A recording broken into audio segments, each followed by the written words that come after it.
If you've ever loved someone enough to fight your demons, this story is for you. The novel by J. Pilgrim. Endless Waterfall. Chapter 3. The Waterfall. Sunlight slid across the wooden floorboards of the old cottage like honey. Outside, the cicadas had already begun their lazy buzz. The poplar trees swayed gently, whispering to each other in the breeze. Inside, the air was cooler, the windows still shut from the night before. There was a slight tap on the front door before it creaked open. Lana removed her work boots and stepped inside. She held a plate in one hand, a bundled pile of folded clothes in the other. She glanced around. Joe was asleep, sprawled across the narrow bed with one arm thrown above his head. The blanket had slipped to his waist. His white t-shirt was twisted, riding up to reveal the bruise on his hip, now deep purple against the pale gold of his skin. His chest rose slow, steady. He looked younger in sleep, less guarded. The sharp edges of his face softened without tension.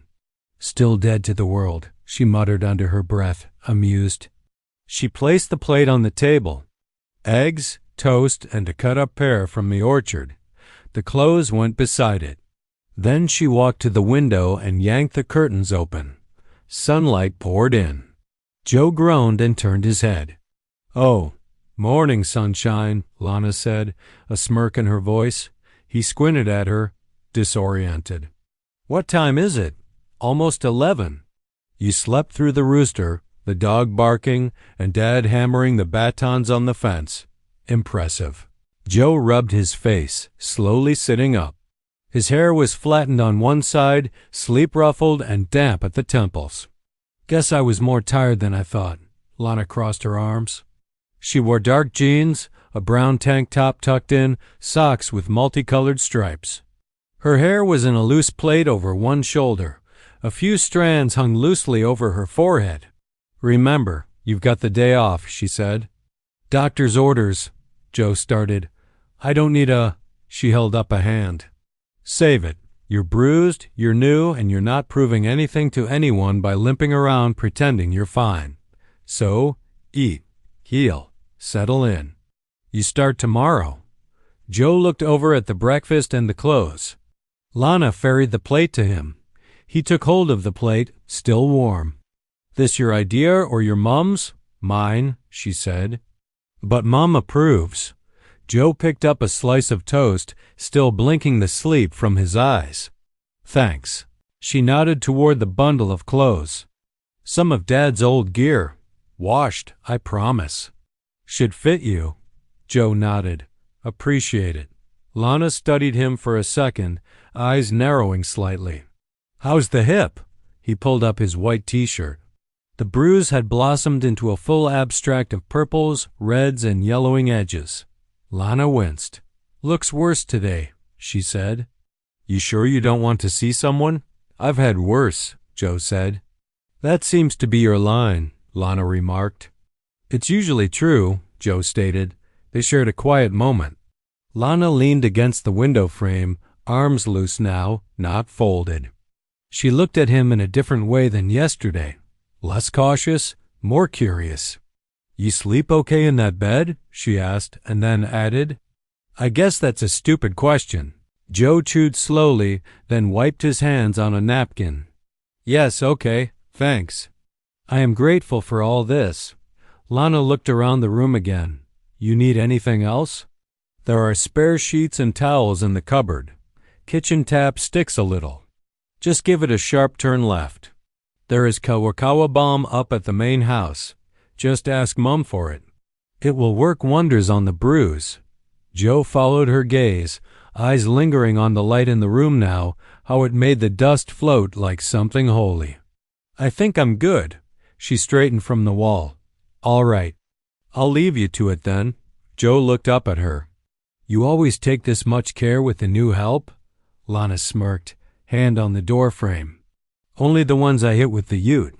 Then a pause. "And maybe the ones who look like they are running from something." She left before he could say anything.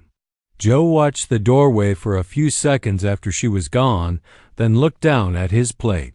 The cottage felt less like someone else's space now.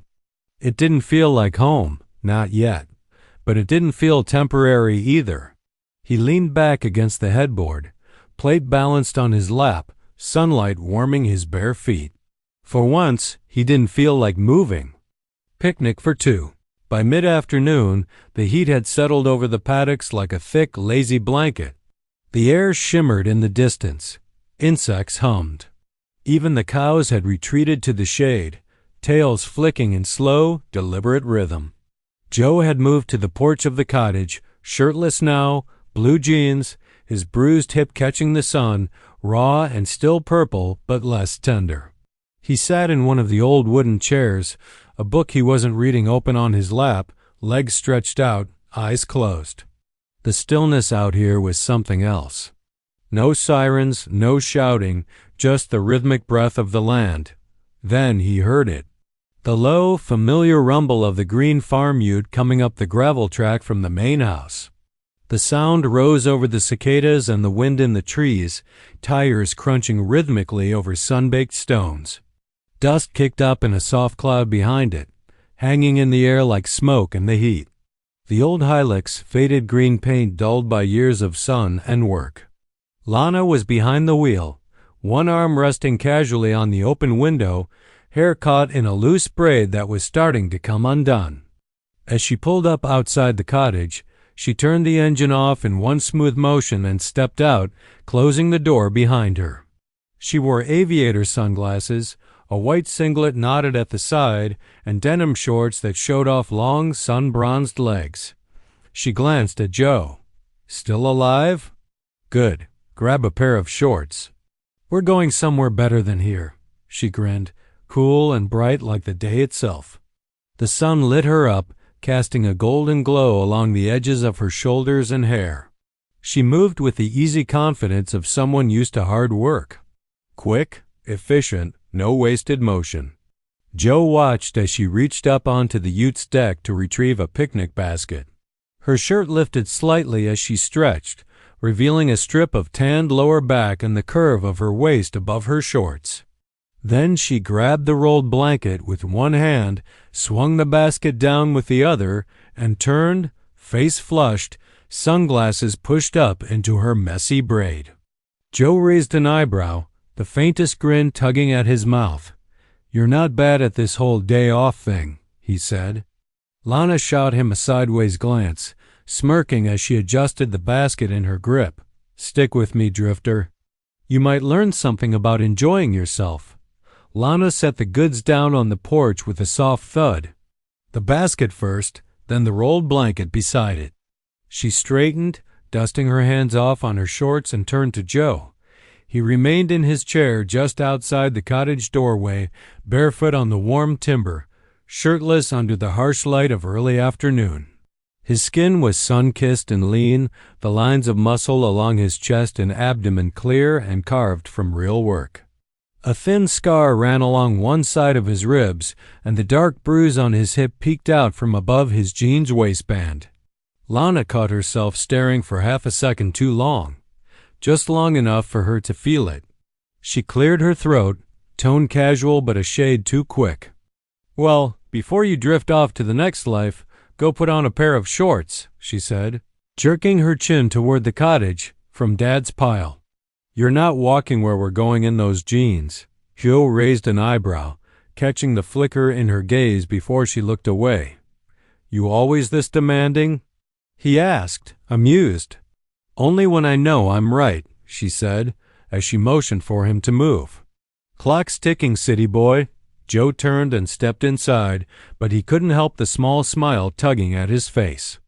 And Lana noticed her heart was moving faster than it had been 5 minutes ago.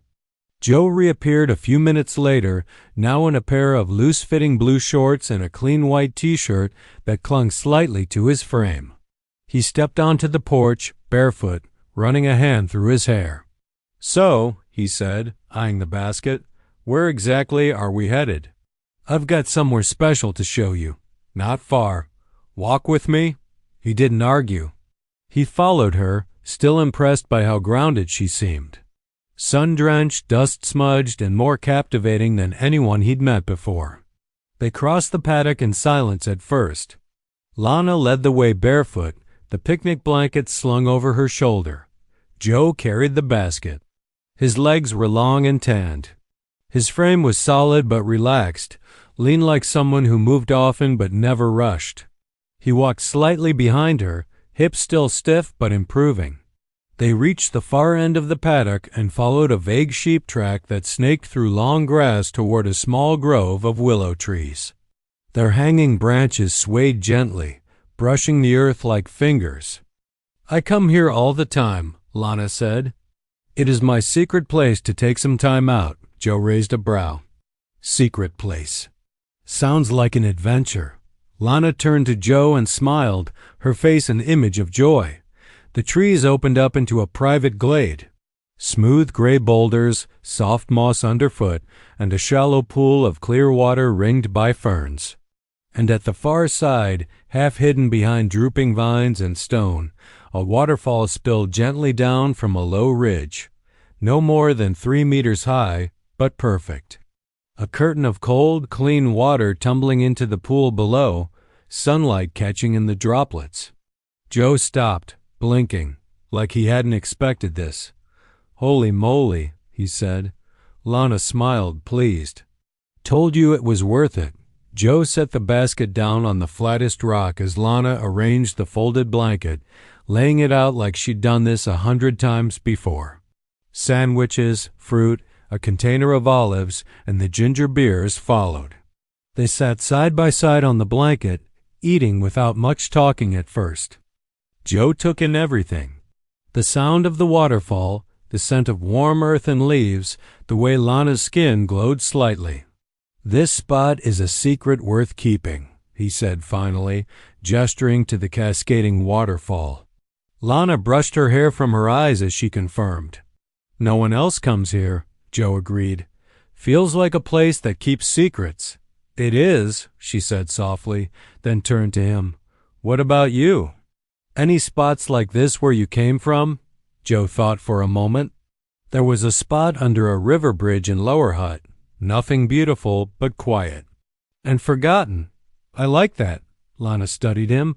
"You have a partner back in the big city?" Joe looked at her. The way she was sitting, barefoot, knees drawn up, arms resting loosely. There was no pressure in her question, just an interest. "No, not currently," he said. "I've left all my relationships behind." "Not that I had many, mind you." She nodded, obviously pleased with the answer. After the late lunch, Lana stood and stretched, walking to the edge of the pool. Without a word, she unbuttoned her white shirt and tossed it aside, revealing a dark green bikini top that hugged her body perfectly. Athletic and soft at once, her muscles defined without being showy. Her skin was marked by faint tan lines. She looked over her shoulder. "Coming in?" Joe blinked. "What?" Lana motioned to him. "It's cold," she grinned. "And perfect to help the bruise heal." He didn't answer, just stood and peeled off the borrowed white shirt. His body was ripped and tanned, the bruise stark against his hip. His ribs visible but strong. There was a small tattoo on his rear left shoulder. Worn and faded, hard to make out. He stepped into the water slowly, hissing between his teeth. "You weren't joking about it being cold." "Told you," she said. They waded in knee-deep, then waist-deep. Lana went first, diving under the waterfall and surfacing on the other side with a gasp. Joe followed, ducking beneath the curtain of water, the cold shocking him awake in the best way. They sat afterward on the smooth rocks, wet and dripping, the heat already drying their shoulders. Neither spoke for a while. Joe leaned back, palms braced on the warm stone. "You ever think about leaving this part of the country?" "Sometimes," Lana said. "But then I come here, and I remember why I stay." He nodded. He understood now. The waterfall whispered to them. The world felt a little farther away. And for the first time in a long time, neither of them felt like they needed to be anywhere else. Hi, before you watch the next chapter, remember to connect with J. Pilgrim. Discover the magic. Embrace the wisdom. Live the adventure. Explore the world of J. Pilgrim by checking out the links in the channel description. Also, remember that liking, subscribing, and sharing helps this channel reach more people who love fiction stories. See you in the next episode.